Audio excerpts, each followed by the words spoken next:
Morphology of flowering plant. क्या start कर रहे हैं? Morphology of flowering plant.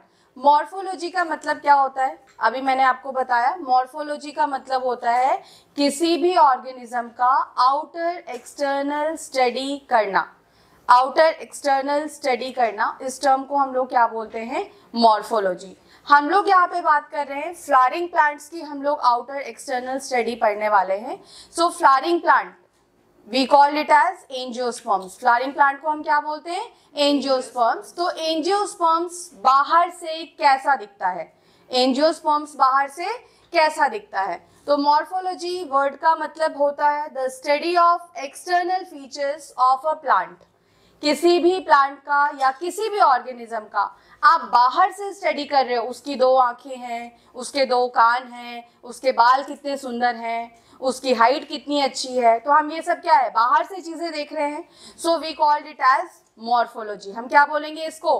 Morphology. तो फ्लावरिंग प्लांट की हम लोग मॉर्फोलॉजी यहाँ पे पढ़ने वाले हैं। एक वर्ड मैंने लिखा है यहाँ पे, फिनोटाइप ऑफ प्लांट।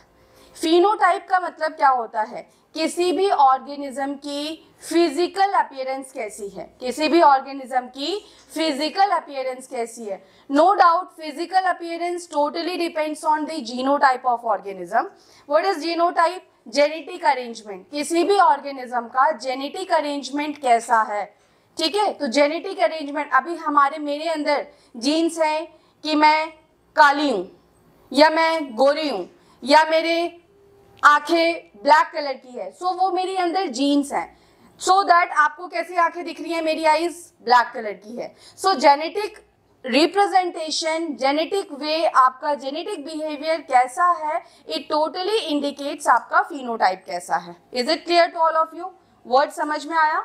तो phenotype is the physical appearance. तो प्लांट का फिजिकल अपीयरेंस या एक्सटर्नल फीचर्स कैसा है, इस टर्म को हम लोग पढ़ने वाले हैं मॉर्फोलॉजी। इस वर्ड को हम लोग क्या बोलते हैं? मॉर्फोलॉजी। तो आप अगर हम फ्लावरिंग प्लांट की बात कर रहे हैं, एंजियोस्पर्म्स की बात कर रहे हैं, तो एंजियोस्पर्म्स के जितनी भी पार्ट्स हैं उसको हम लोगों ने 2 कैटेगरीज में डिवाइड कर दिया है। First is vegetative parts and another one is reproductive parts. तो let's talk about vegetative parts first. क्या होता है वेजिटेटिव पार्ट? यस कोई? क्या होता है वेजिटेटिव पार्ट? जो डायरेक्टली सेक्सुअल रिप्रोडक्शन में पार्टिसिपेट नहीं करेगा, ऐसे पार्ट को हम लोग क्या बोलते हैं? Vegetative part. Very good. So vegetative part में क्या क्या आता है? रूट, स्टेम, लीव्स, ये सब हमें विजिबल है किसी भी फ्लावरिंग प्लांट का, हम देख सकते हैं। रूट्स भी दिखता है हमें, स्टेम भी दिखता है हमें, लीव भी दिखता है हमें, राइट? फ्लावर भी दिखता है हमें फ्रूट भी दिखता है। फ्रूट हम तोड़ के खा लेते हैं तो दिखता है, दिख रहा है तभी तो तोड़ेंगे, तो फ्रूट भी दिख रहा है। फ्रूट के अंदर आपको सीड्स भी नजर आते हैं। तो ये सब चीजें आपको विजिबल कैरेक्टरिस्टिक्स हैं, ये जो चीजें आपको फ्लावरिंग प्लांट का नजर आता है, ठीक है? सो हम एक एक करके इनके बारे में स्टडी करने वाले हैं। तो वेजिटेटिव पार्ट्स कौन से पार्ट्स हुए? जो डायरेक्टली सेक्सुअल रिप्रोडक्शन में पार्टिसिपेट नहीं करता है, उस पार्ट को हम लोग बोलते हैं vegetative part. Is it clear?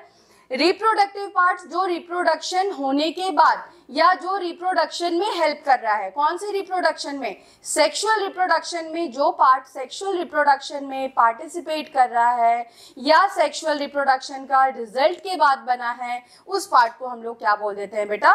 Reproductive part. So plant का रिप्रोडक्टिव पार्ट कौन सा है? फ्लावर, फ्रूट, सीड्स, ठीक है? तो flowers is basically used for sexual reproduction of a plant. तो फ्लावरिंग प्लांट का मतलब ऐसे प्लांट जिनके ऊपर फ्लावर्स उगते हैं, और फ्लावर्स ही इनका क्या है? रिप्रोडक्टिव ऑर्गन है जो सेक्सुअल रिप्रोडक्शन में पार्टिसिपेट करता है। Is it clear to all of you? तो flower is a reproductive organ of a flowering plant. Note down. Is it clear to all of you? तो हम एक एक पार्ट्स को वेल डिटेल में स्टडी करने वाले हैं, बिना किसी भी हड़बड़ी के, ठीक है? एकदम आराम से सारे पार्ट्स को स्टडी करेंगे। So let's talk about root. सबसे पहले किसकी बात करते हैं? रूट की। देखो, अगर कोई प्लांट की लाइफ स्टार्ट होती है तो सबसे पहले किससे स्टार्ट हम करते हैं? सीड से। मैं आपको एक उगता हुआ प्लांट के बारे में बता रही हूँ, ठीक है? आपने एक सीड लिया, सपोज दैट चना तो सबके घर में अवेलेबल होता है, हाँ या ना? घर में चने तो मिल ही जाते हैं आसानी से, चुरा भी सकते हो आसानी से डब्बे से, राइट। तो हमने चने चुरा लिए एक मम्मी के किचन से, चने चुराए, अब उस चने को भिगो के रख देना रात भर, फिर उसको निकालना, फिर उसको एक वेट कॉटन में सोक करके रख देना। आप थोड़ी दिन बाद देखोगे उस पर कुछ स्ट्रक्चर राइज हो जाता है जिसको हम बोलते हैं अरे ये तो स्प्राउटेड हो गया, राइट। हम क्या बोलते हैं, स्प्राउट्स आ गए इसके। तो इस सीड, आपने कोई भी सीड लिया, सपोज दैट हम जो बात कर रहे हैं वो ग्राम सीड की बात कर रहे हैं, चने की बात कर रहे हैं, तो हमने एक ग्राम सीड लिया, right. That seed is dicot. Dicot, monocot क्या भला है ये जरा देख लेते हैं। डाइकॉट मतलब 2 कॉटिलिडन्स, मोनोकॉट मतलब सिंगल कॉटिलिडन। मोनो मतलब 1, डाई मतलब 2, monocot is single cotyledon, dicot is 2 cotyledons. अब ये कॉटिलिडन्स क्या चीज है, सीड के जो विजिबल पार्ट्स आपको नजर आते हैं बेटा, उस पार्ट को हम लोग बोलते हैं कॉटिलिडन्स। क्या बोलते हैं, कॉटिलिडन्स। तो और उस कॉटिलिडन में क्या भरा पड़ा होता है, food, that is nutrition. Cotyledon में क्या भरा पड़ा है, फूड या फिर न्यूट्रिशन। अब इस सीड ने तो यही सोच के पैदा लिया होगा कि अरे यार मुझे एक नया प्लांट बनना है, ये थोड़ी सोचा होगा कि मैं सब्जी बन के खा जाऊंगा, किसी के पेट के अंदर चला जाऊंगा, ऐसा तो नहीं सोचा होगा, है ना। सीड को जब हमने ओपन किया तो 2 कॉटिलिडन्स हमें दिखे। उस कॉटिलिडन के जो सेंटर वाला पार्ट है इसको हम लोग क्या बोल रहे हैं बेटा, एम्ब्रियोनल एक्सिस। क्या बोल रहे हैं, एम्ब्रियोनल एक्सिस। एम्ब्रियोनल एक्सिस के सेंटर में एक पॉइंट मैंने बनाया है येलो कलर का, this point is called as cotyledon node. इस पॉइंट को क्या बोल रहे हो, cotyledon node. So let's see about इसके, मैं आपको इससे क्या रिप्रेजेंट करूंगी, कॉटिलिडन नोड के ऊपर वाला एम्ब्रियोनल एक्सिस, के ऊपर वाला एम्ब्रियोनल एक्सिस, इसको हम लोग क्या बोल रहे हैं, एपिकोटाइल। क्या बोल रहे हैं, एपिकोटाइल। और कॉटिलिडन नोड के नीचे वाला embryonal axis, this part is called as hypocotyl. क्या बोल रहे हैं, hypocotyl.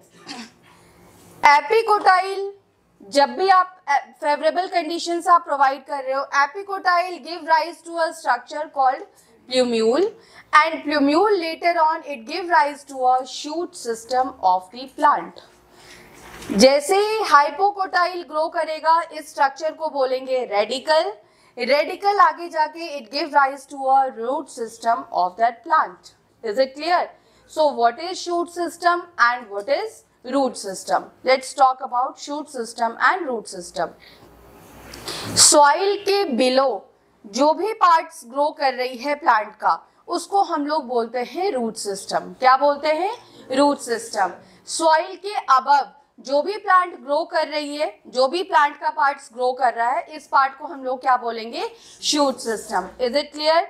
Above the portion, soil के अबव द पोर्शन जो भी प्लांट्स के पार्ट ग्रो कर रहे हैं, we called it as shoot system. Below the soil जो भी पार्ट्स ग्रो कर रहा है, we called it as root system. So radicle give rise to a root system of the plant. Plumule give rise to a shoot system of the plant. And what is shoot system?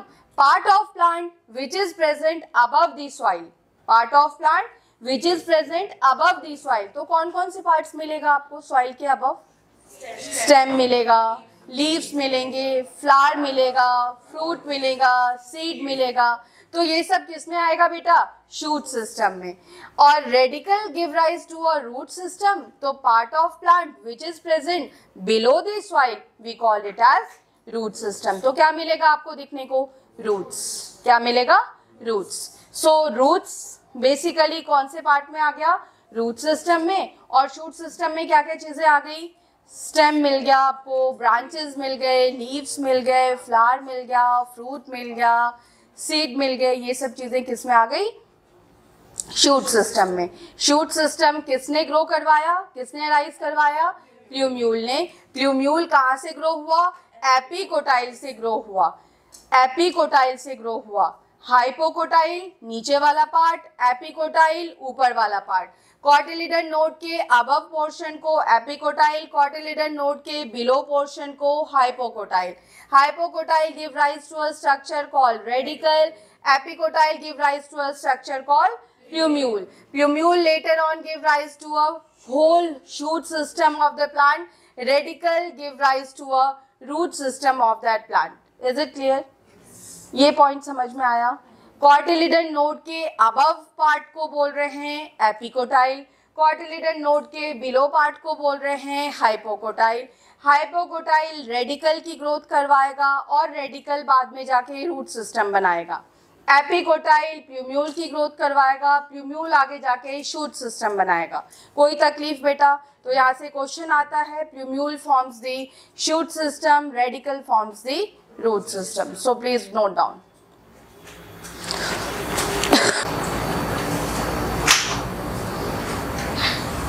So let's talk about root system first. Roots की बात करते हैं। Roots आपको कैसा structure नजर आता है बेटा, उसकी बात करते हैं। सबसे पहले रूट कहाँ से राइज हुआ? रूट कहाँ से राइज हुआ? रेडिकल। रेडिकल कहाँ से राइज हुआ? हाइपोकोटाइल। शूट कहाँ से राइज हुआ? प्लूम्यूल। प्लूम्यूल कहाँ से राइज हुआ? एपिकोटाइल। याद हुआ सबको? याद हुआ सबको? Let's talk about first root. Root कैसा दिखता है बेटा? सिलिंड्रिकल शेप है उसका, नॉन ग्रीन पार्ट है। नॉन ग्रीन है तो ऑब्वियस सी बात है कोई पिगमेंट नहीं होगा। कौन सा पिगमेंट? क्लोरोफिल के पिगमेंट्स नहीं होंगे तो क्या फोटोसिंथेसिस परफॉर्म कर पाएगा? नहीं। सो मैंने वर्ड लिखा है non photosynthetic. It is underground portion. Generally roots कहाँ मिलेगा आपको? Underground part of the soil में। So underground. It is descending portion of the plant axis. जो भी पार्ट सॉइल से बिलो की तरफ जाए, सॉइल की तरफ जाएगा उसको हम लोग बोलते हैं डिसेंडिंग। सॉइल के अबव जाएगा उसे हम क्या बोलते हैं? असेंडिंग। तो रूट्स किधर जाता है? सॉइल के टुवर्ड्स जाता है तो हम लोग क्या बोलेंगे? Descending portion of the plant axis. Stem को क्या बोलोगे? Ascending portion of the plant axis, क्योंकि स्टेम सॉइल के टुवर्ड्स जाता है क्या? नहीं, सॉइल के अगेंस्ट मूव करेगा तो हम क्या बोलेंगे? स्टेम को ascending part of the axis. Roots को क्या बोलोगे? Descending part of the axis, क्योंकि रूट किधर की तरफ ग्रो करेगा? नीचे की तरफ जाएगा। शूट किधर की तरफ ग्रो करेगा? ऊपर की तरफ ग्रो करेगा। तो शूट में स्टेम आता है, स्टेम किधर की तरफ ग्रो करेगा? ऊपर की तरफ ग्रो करेगा। जब ऊपर की तरफ ग्रो करेगा तो हम क्या बोलेंगे उसको? Ascending part of the axis. Soil के टुवर्ड्स जाएगा तो क्या बोलेंगे? Descending part of the axis. Is it clear? ये वर्ड क्लियर हुआ? Next is negatively phototropic. Photo मतलब क्या होता है बेटा? फोटो मतलब लाइट। फोटो मतलब लाइट एंड ट्रॉपिक मतलब मूवमेंट। ट्रॉपिक मतलब मूवमेंट।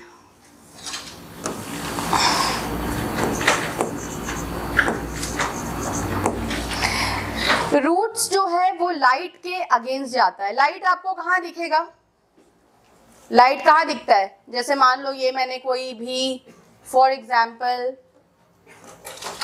मैंने कोई भी प्लांट बनाया, दिस प्लांट, आपको इधर कहीं तो सनलाइट दिखेगा, हाँ या ना?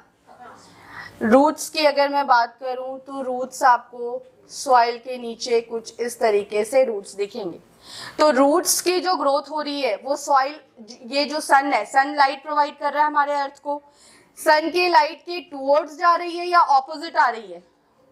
ऑपोजिट मूव कर रही है। रूट्स की ग्रोथ किधर मूव हो रही है बेटा?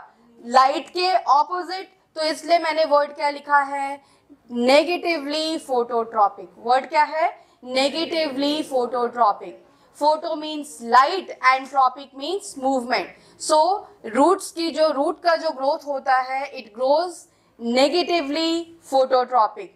Negatively phototropic. Photo means light and tropic मतलब मूवमेंट। सो लाइट के आगे मूव करता है वो। Is it clear? Positively geotropic. Geo means earth. Geo means earth. तो अर्थ के हिसाब से हम देखें तो अर्थ क्या? ये नीचे सॉइल वाला part is earth. So soil वाला पार्ट इज ग्रेविटी। तो ग्रेविटी किधर मिलेगा आपको? सॉइल के अंदर नीचे मिलेगा। तो ग्रेविटी के टुवर्ड्स मूव कर रही है। ग्रेविटी के टुवर्ड्स मूव कर रही है। रूट्स ग्रेविटी के टुवर्ड्स जा रहा है तो हम लोगों ने वर्ड क्या लिखा है? Positively geotropic. Tropic means movement, geo means gravity, earth. तो अर्थ के टुवर्ड्स जा रहा है। So this this is positively geotropic. Next word is positively hydrotropic. पानी आपको कहाँ मिलेगा? ओशन में। ओशन किधर है? अर्थ पे। सो हाइड्रोट्रॉपिक पानी किधर मिलेगा? सॉइल के नीचे मिलेगा पानी, तो सॉइल के टुवर्ड्स जा रहा है, मतलब पानी की तरफ जा रहा है, तो hydro means water, tropic means movement. तो मैं बोल सकती हूँ पानी के टुवर्ड्स मूव कर रहा है, इसलिए वर्ड क्या है? Positively hydrotropic. Positively hydrotropic. तो ये कुछ कैरेक्टरिस्टिक्स हैं जो रूट्स की कुछ प्रॉपर्टीज हैं, ठीक है। अभी नेक्स्ट पॉइंट, रूट के ऊपर क्या नहीं होना चाहिए बेटा? लैक्स मतलब एब्सेंट, नोड्स एब्सेंट होना चाहिए, इंटर नोड्स एब्सेंट होना चाहिए, लीव्स एब्सेंट होना चाहिए, बर्ड्स एब्सेंट होना चाहिए। एक एक करके ये बात करते हैं क्योंकि इस वर्ड्स को शायद आप नहीं जानते होंगे। सो लेट्स सी नोड्स फर्स्ट। जिस भी पॉइंट से कोई भी स्टेम के ऊपर लीफ अराइज हो रहा है या ब्रांचेस के ऊपर लीफ अराइज हो रहा है, उस पॉइंट को, उस पार्ट को हम लोग बोलते हैं नोड। क्या बोलते हैं? नोड। यहां से मैंने सपोज दैट इस पार्ट से मैंने लीफ अराइज करवाया, सो दिस इज नोड। इस पार्ट से मैंने लीफ अराइज कराया, so this is node.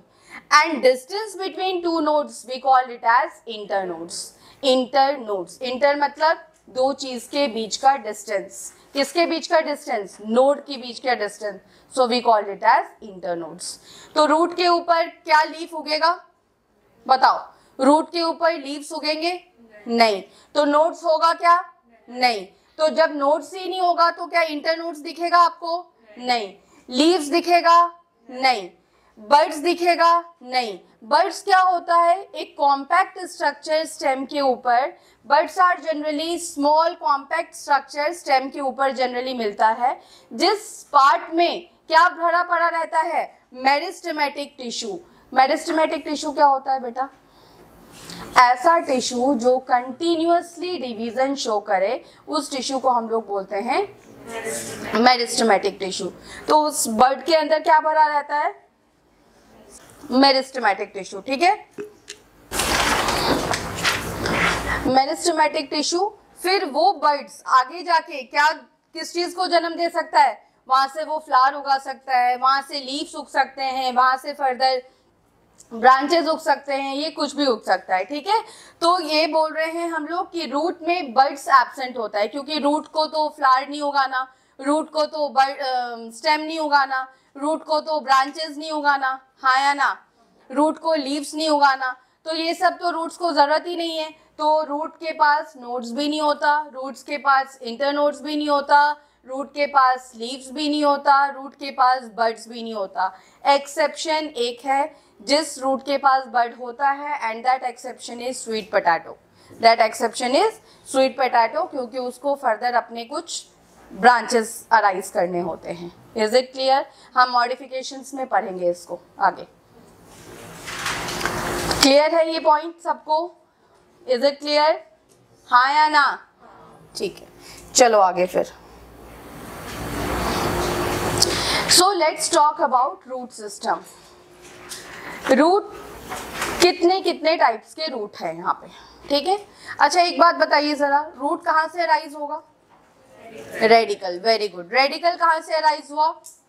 Hypocotyl. Very good. Radicle arise from hypocotyl and radicle give rise to a root system. Radicle give rise to a root system. तो हम लोग यहाँ पे root system की बात कर रहे हैं।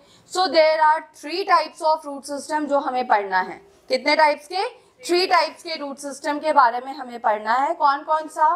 First is tap root system, fibrous root system and adventitious root system. Tap root system, fibrous root system and adventitious root system. Tap root system की बात करते हैं पहले।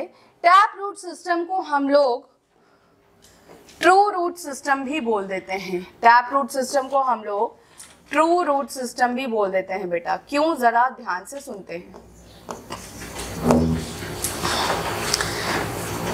रूट कहाँ से राइज होना है? रेडिकल से, राइट। ऐसा रूट सिस्टम जो रेडिकल से ही अराइज हुआ है और थ्रू आउट द लाइफ उस रूट का रेडिकल परसिस्ट करेगा। क्यों? क्योंकि वो रेडिकल से ही अराइज हुआ है और रेडिकल की ही आउटग्रोथ नीचे सॉइल तक पेनिट्रेट करती जा रही है। तो जब तक इस प्लांट का लाइफ रहेगा तब तक रूट रहेगा, और जब तक रूट है तब तक रेडिकल परसिस्ट कर रहा है।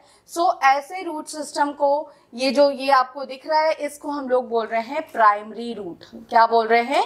Primary root. क्यों प्राइमरी रूट क्यों बोला? क्योंकि primary root arise from the radicle. Primary root कहाँ से अराइज हुआ है? रेडिकल से। अब इस प्राइमरी रूट से कुछ फर्दर कुछ ब्रांचेस निकल जाएंगे, उनको हम लोग बोल रहे हैं सेकेंडरी रूट और टर्शरी रूट्स। क्या बोल रहे हैं? Secondary roots and tertiary root. तो प्राइमरी रूट की फर्दर कुछ ब्रांचेस अराइज हो सकते हैं। प्राइमरी रूट का फर्दर कुछ ब्रांचेस अराइज हो सकता है। प्राइमरी रूट कहाँ से निकला बेटा? रेडिकल से। कहाँ से निकला? रेडिकल से। Through the life radical persist करेगा, through the life radical persist करेगा।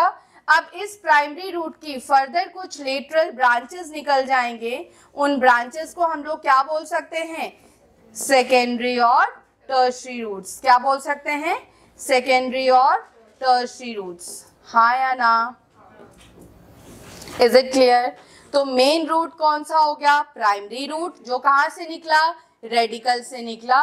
इस प्राइमरी रूट से फर्दर कुछ लेटरल ब्रांचेस अराइज हो गए, जिस ब्रांचेस को हम लोग बोल रहे हैं सेकेंडरी या फिर टर्शरी रूट्स। तो हम लोग इस सेकेंडरी और टर्शरी रूट्स को और क्या नाम दे सकते हैं बेटा?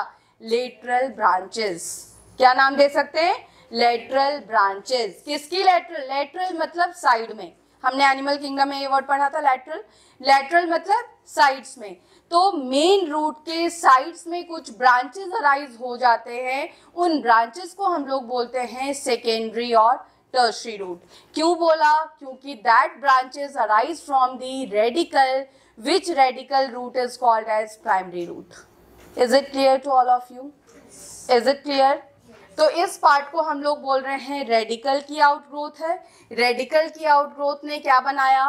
Primary root. इस प्राइमरी रूट ने फर्दर कुछ एक्सटेंशंस की, फर्दर कुछ ब्रांचेस अराइज किए, उन स्ट्रक्चर को आप क्या बोल रहे हो? Secondary root. तो आप देख रहे हो कि ये येलो कलर का स्ट्रक्चर मैंने प्राइमरी रूट से अराइज करवाया है, right? So this is secondary root. ये ब्लू वाला रूट मैंने सेकेंडरी से अराइज करवाया है, so this is tertiary root. Is it clear? So lateral branches अगर कभी वर्ड आए तो लेटरल ब्रांचेस मतलब माइंड में आ जाना चाहिए आपका कौन सा रूट?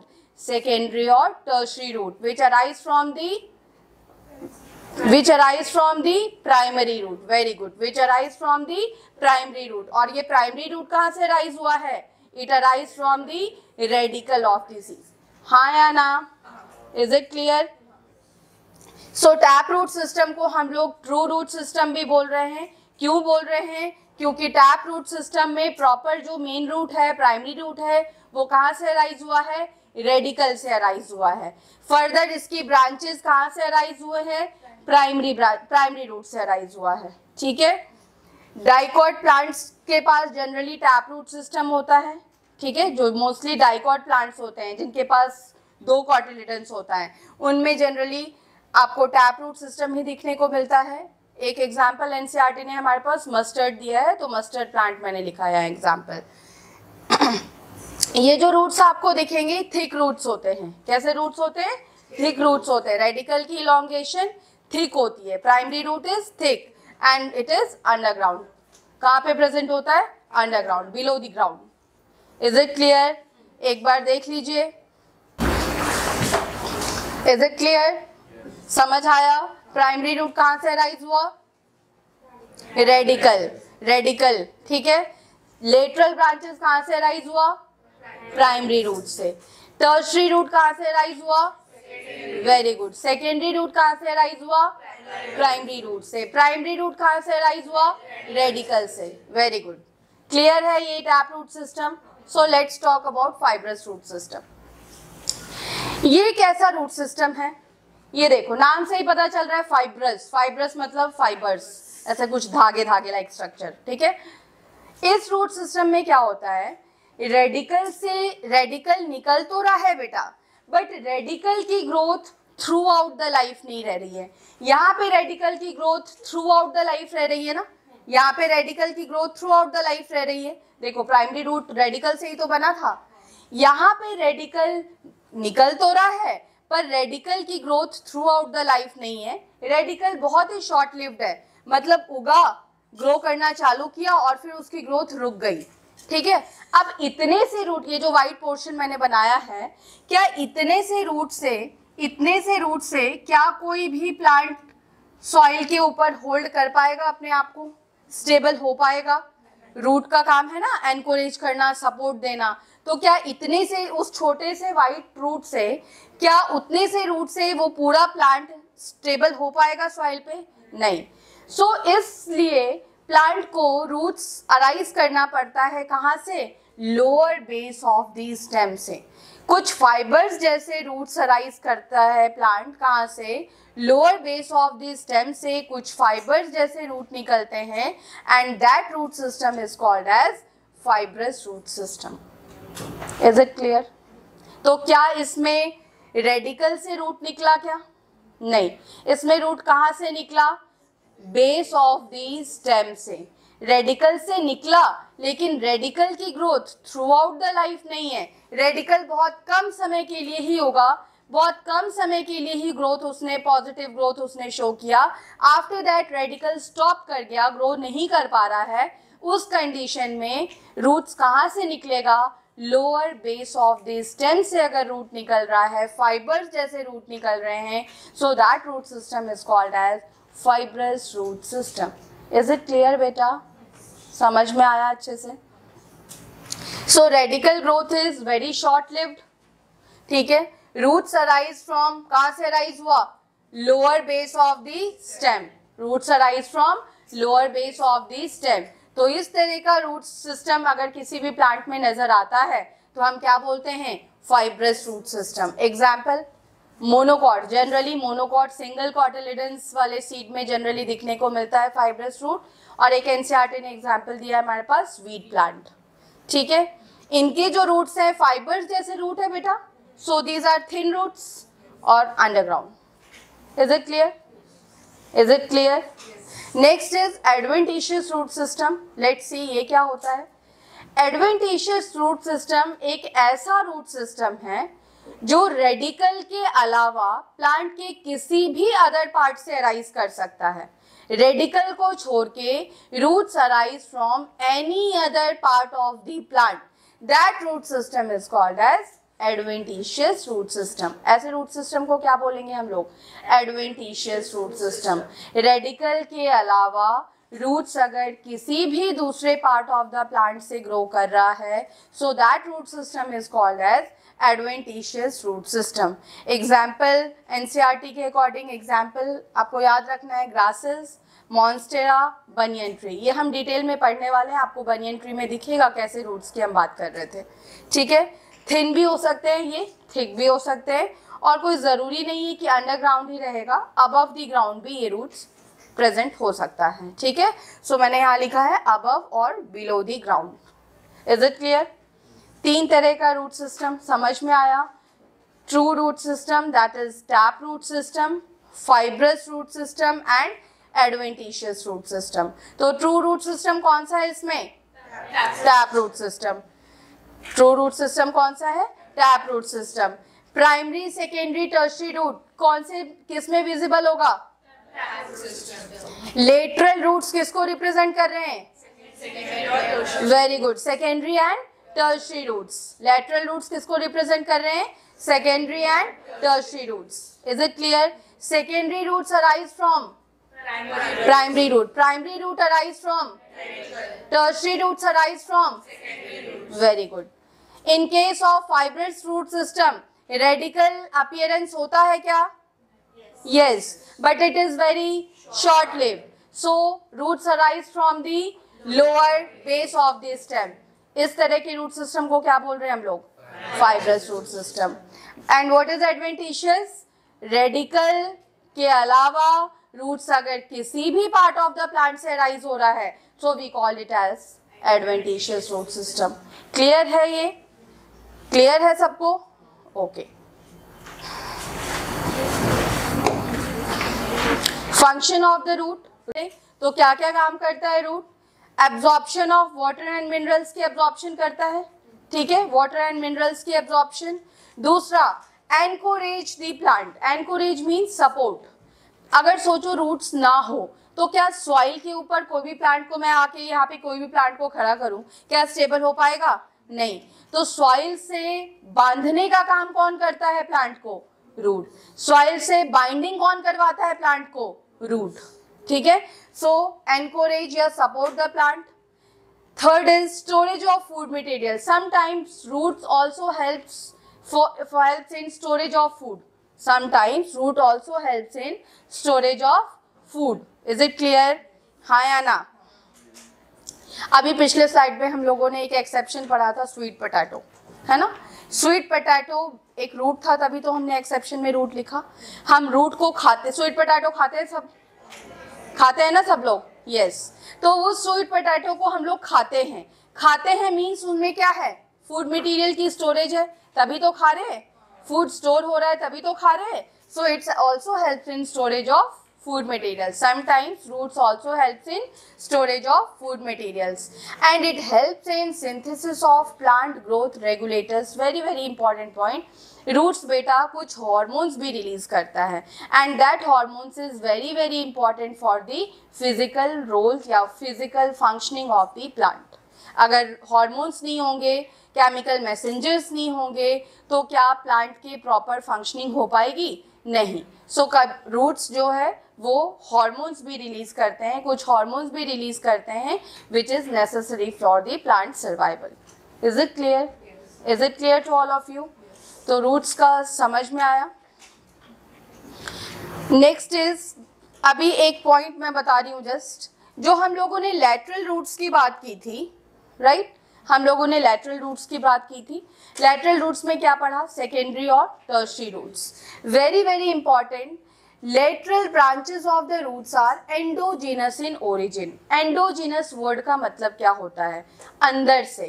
exogenous word का मतलब क्या होता है? बाहर से। so, आपको पता है ये मैंने रूट बनाया, this is primary root. Primary root का जो बाहर वाला स्ट्रक्चर है, टिश्यू चैप्टर पढ़ लिया है, outermost structure is called as epidermis. क्या बोलते हैं हम लोग? एपिडर्मिस। अब एनाटॉमी नेक्स्ट चैप्टर में हम लोग इंटरनल स्ट्रक्चर पढ़ने वाले हैं, इंटरनल स्टडी पढ़ने वाले हैं, that is anatomy of flowering plant. अभी मॉर्फोलॉजी पढ़ रहे हैं, बाहर से देख रहे हैं, नेक्स्ट चैप्टर में एनाटॉमी पढ़ने वाले हैं। सो उस टाइम आपको ये वर्ड्स नजर प्रॉपर क्लियर होगा, बट एक बार देख लीजिए। इंटरनली रूट्स का काम क्या है बेटा? वाटर एंड मिनरल्स को एब्जॉर्ब करना, एब्जॉर्ब करके उसको कहाँ भेजना है? लीफ तक, क्योंकि लीव्स में क्या होगा? फोटोसिंथेसिस। तो फोटोसिंथेसिस के लिए पानी की जरूरत है, फोटोसिंथेसिस के लिए मिनरल्स की जरूरत है, तो मिनरल्स, पानी, ये सबको लीव्स तक पहुंचाना है, तो पाइपलाइन चाहिए।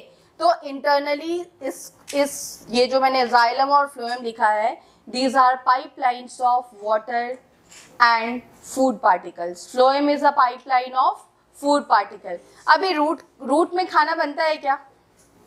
खाना कहाँ पे बनता है प्लांट का? लीव्स में। अभी लीव से खाना, रूट के सेल्स को भी तो खाना चाहिए कि वो काम ही करते रहेंगे, खाना तो उनको भी चाहिए बेचारों को। तो रूट्स तक खाना पहुंचाने का काम किसकी जिम्मेदारी है? फ्लोएम की। फ्लोएम इज द पाइपलाइन जिसमें फूड ट्रैवल करेगा, जाइलम इज द पाइपलाइन जिसमें पानी ट्रैवल करेगा। तो पानी कहाँ से एब्जॉर्ब हुआ? रूट से। तो रूट्स ने उन पानी को पाइपलाइन के थ्रू भेजा, कहाँ तक पहुंचना है उसको? लीव्स तक पहुंचना है, सो दैट लीव्स के अंदर क्या हो सके? फोटोसिंथेसिस परफॉर्म कर सके, ठीक है। सो देखिए, ये जो लेटरल ब्रांचेस हैं बेटा, ये जो मेन रूट है उसका मैंने ये this red part is pericycle, ठीक है। एपिडर्मिस के बाद में और भी 2-3 चीजें होती है, वो हम एनाटॉमी वाले चैप्टर में डिटेल में पढ़ने वाले हैं। बट पेरिसाइकल वर्ड मैंने इसलिए लिखा क्योंकि पेरिसाइकल से लेटरल रूट्स अराइज हो रहे हैं। पेरिसाइकल एक लेयर है, इस पेरिसाइकल से लेटरल रूट्स अराइज हो रहे हैं, ना कि एपिडर्मल लेयर से अराइज हो रहे हैं। So lateral roots arise from the inner most part of the roots, ऐसा बोल सकती हूँ मैं। Lateral roots arise from the inner part of the root. Inner part of the root, that means pericycle. So we called it as endogenous in origin. अगर ये epidermis से निकल रहा होता तो हम क्या बोलते, एक्सोजीनस इन ओरिजिन। क्या बोलते, एक्सोजीनस इन ओरिजिन। यहाँ पे लेटरल रूट्स कहाँ से निकल रहा है बेटा, पेरिसाइकल से निकल रहा है, so we call it as endogenous in origin. Is it clear? Is it clear to all of you? Lateral roots arise from pericycle, so we call it as endogenous. अगर ये एपिडर्मिस से निकल रहा होता तो हम क्या बोलते हैं इसको, एक्सोजीनस इन ओरिजिन। क्या बोलते, exogenous in origin. But secondary और tertiary roots arise from the pericycle of the root, so we call it as endogenous in origin. If in case epidermis से अराइज होता तो, बट एपिडर्मिस से arise हो रहा है क्या, नहीं। कहाँ से अराइज हो रहा है, पेरिसाइकल से, so we called it as endogenous in origin because pericycle is the inner layer of the root and epidermis is the outer layer of the root. So outer layer से arise नहीं हो रहा तो हम exogenous नहीं बोलेंगे, क्या बोलेंगे, endogenous in origin. Is it clear? ठीक है, तो यहाँ तक सबको समझ में आया। नेक्स्ट क्लास में हम लोग करते हैं रीजन्स ऑफ द रूट। ठीक है, regions of the root. Clear है? पक्का? चलो ठीक है, थैंक यू।